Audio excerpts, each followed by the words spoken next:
You're listening to A Slice of Therapy with me, Alun Parry.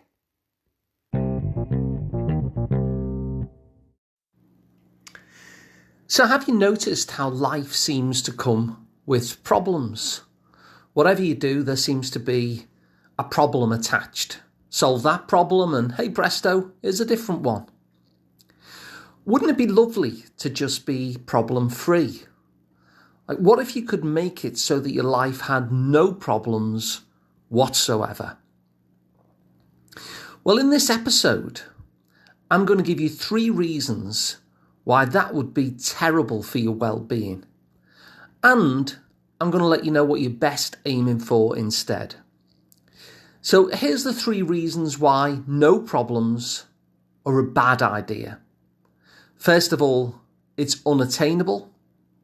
Secondly, life would bore you.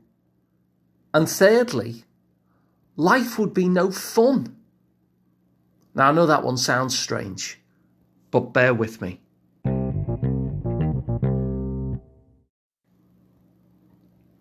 Let's look at the first one. It's unattainable. So here's a surefire way to accomplish misery. Set yourself a goal that isn't possible. That way, you'll always be striving for something that can't happen. And yet, because you think it should be happening, you'll feel miserable. You'll spend your life in a constant state of lack. The standard that you set for yourself will never be met, and you'll go through life feeling like a constant failure. Now, there are not many people who are disappointed in themselves for their inability to fly. But if we'd all been misled into thinking that flapping our arms should result in flight, then we'd all be pretty down on ourselves. As you've noticed, whatever you do, a problem will show up. For instance, I remember hearing an interview with a therapist who worked only with the world's richest people. One of them had a yacht that was so big that he couldn't find anywhere to dock it. You see, even when you can afford a big yacht, guess what? You get a problem to go with it. And it sends your blood pressure up a tick in the same way that my problems do. So problems are everywhere.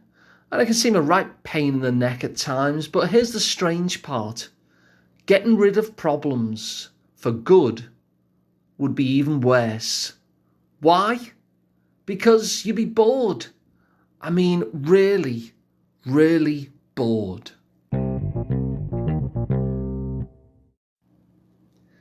There's a strange thing that appears every day in everyone's daily newspaper, and it's a grid of boxes called a crossword puzzle.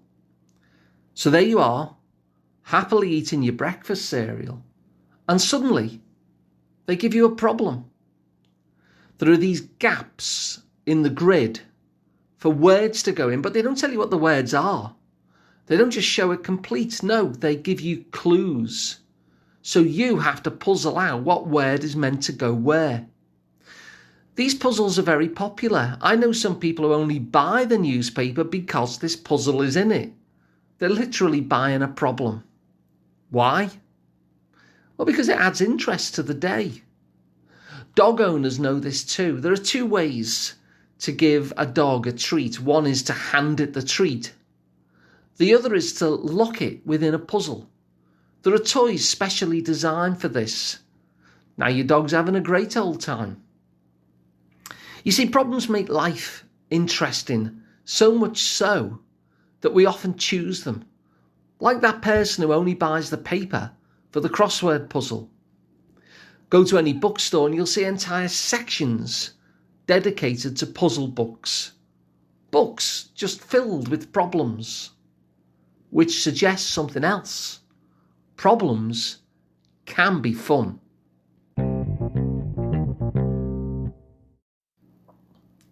The video game industry is worth $135 billion each year. $135 billion each year. That's a lot of money. And it's all generated from people eager to have problems. All video games involve solving problems, and if they didn't, nobody would buy them. Solving problems is what makes it a game, Take the problems away and it's not a game anymore, it's just something dull. Take golf as an example. Now, it's pretty easy to put a ball into a hole in the ground. Just bend down and drop the ball in. Job done. But that's no fun at all. So they make it problematic on purpose. They make you stand hundreds of yards away from the hole. Then they make it so you can only put the ball in the hole by hitting it with a stick. It's only fun when there are problems. Now think of anything that you enjoy doing. It's laden with problems and challenges to overcome. And without that right level of challenge, there's no fun and we become bored with it. So let's have a recap.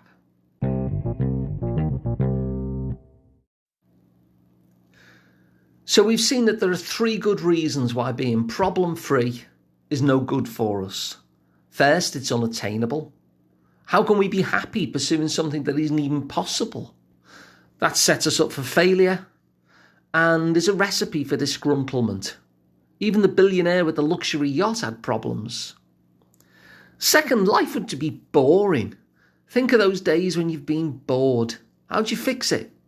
Well, often we give ourselves a problem like a crossword puzzle or some kind of project. And if not, we'll enjoy watching someone else deal with a problem, like a cookery programme on TV or a drama. Can you imagine a story where the hero faces no problems? And finally, life would lose its fun.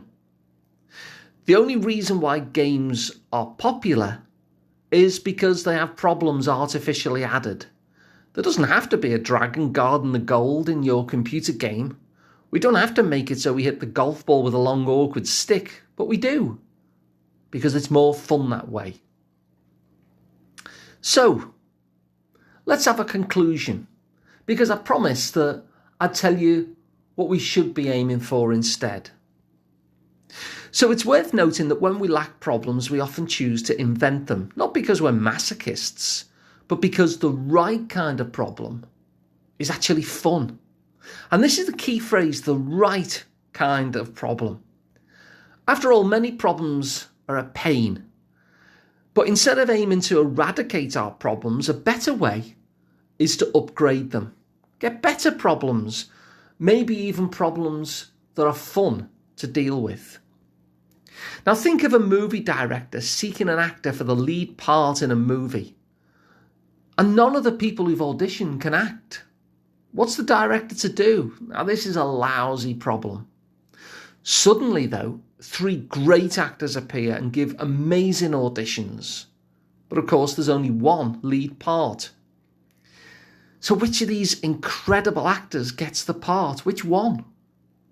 It's still a problem, but now it's a better one. So if you still had problems but tomorrow's are a little bit better than today's, what might they be? And given that some problems are better than others, what are the better problems on the next rung up your ladder? Better still, what problems would you enjoy trying to solve? Perhaps having problems that are fun to solve is the very definition of enjoyable work. But interestingly, it's also the very definition of play.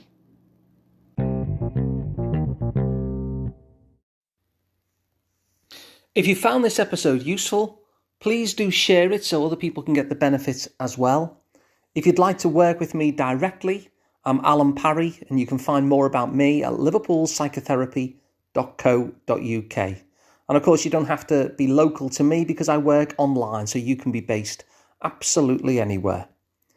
And of course, please subscribe to the podcast as well, because it's absolutely free and it means that you'll never miss an episode again. So thanks for listening, and I'll see you again on the next one.